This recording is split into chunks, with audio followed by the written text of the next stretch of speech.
కానీ గురుగారు చాలా మంది కూడా మిట్ట మధ్యాహ్నం కూర్చోపెడుతూ ఉంటారు వినాయకుడిని, లేదా రాత్రి సమయంలో మండపాల్లో కూడా రాత్రి 8, 9, 10 గంటల మధ్యలో కొంతమంది నిలబెడుతూ ఉంటారు. ఆ సమయంలో నిలబెడితే ఏమన్నా దోషాలు కానీ ఏమన్నా వచ్చే అనర్థాలు ఏమన్నా వచ్చే? అలా ఏం లేదమ్మా, ఇక్కడ కూడా అలా మీరు అంటే ఈ 8, 10 మధ్యలో పెట్టుకోవడం వల్ల దోషం. కానీ మీరు అన్నట్టు ఇళ్లలోగా మాత్రం మధ్యాహ్నం పెట్టుకునేటువంటి వినాయకుడికి దోషమే ఉంటుంది. అది ప్రదోషకాలం కాదు, ఇటు ప్రాతకాలం కాదు, అది అపరాహ్నం అంటారు దాన్ని. అపరాహ్న సమయంలో దేవుడిని పెట్టుకుని మీరు పూజ చేసుకోవద్దు, ఎట్టి పరిస్థితి పనికిరాదు. ఇంట్లో సాయంత్రం పూజ అసలు పనికిరాదు. సాయంత్రం పూజ వేరు, అంటే ఉదయం పూజ చేసుకుని సాయంత్రం చేయడం వేరు, అది రెండోసారి పూజ. కానీ తొలి పూజనే సాయంత్రం చేస్తాను అంటే సాయంత్రం ఉపవాసం ఉండవుగా. కాబట్టి సాయంత్రం అనేది పూజ పనికిరాదు ఇళ్లలో, ఉదయం మాత్రమే పూజ పనికి వస్తుంది. మంటపంలోకి వచ్చేసరికి అసలు మంటప పూజలు ఎక్కడివి? బయట వీధిలో పూజలు ఏం లేవు. గణపతికి ఎక్కడ శాస్త్రాలు చెప్పబడలా.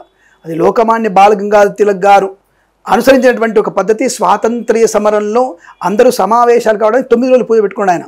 దాన్ని వీధిలో మనం పెట్టుకుంటాం, మాకు వీధిలో పూజ ఉంటుందని చెప్పేసి ఆయన అలా పెట్టి, అది మనకి ధర్మశాస్త్రంలో లేకపోయినా అంటే పద్ధతి ప్రకారం ఉంది కాబట్టి, పద్ధతి ప్రకారం ఉంది, సంప్రదాయంగా ఉందిగా. అంటే సంప్రదాయంలో కూడా ఉంది. అంటే అందరూ మంచి పని చేస్తారు, భజన చేస్తున్నారు, ప్రసాదాలు పంచుతారు, అందరూ దేవుడిని స్తుతిస్తున్నారు, వైబ్రేషన్స్ బాగా ఉన్నాయి.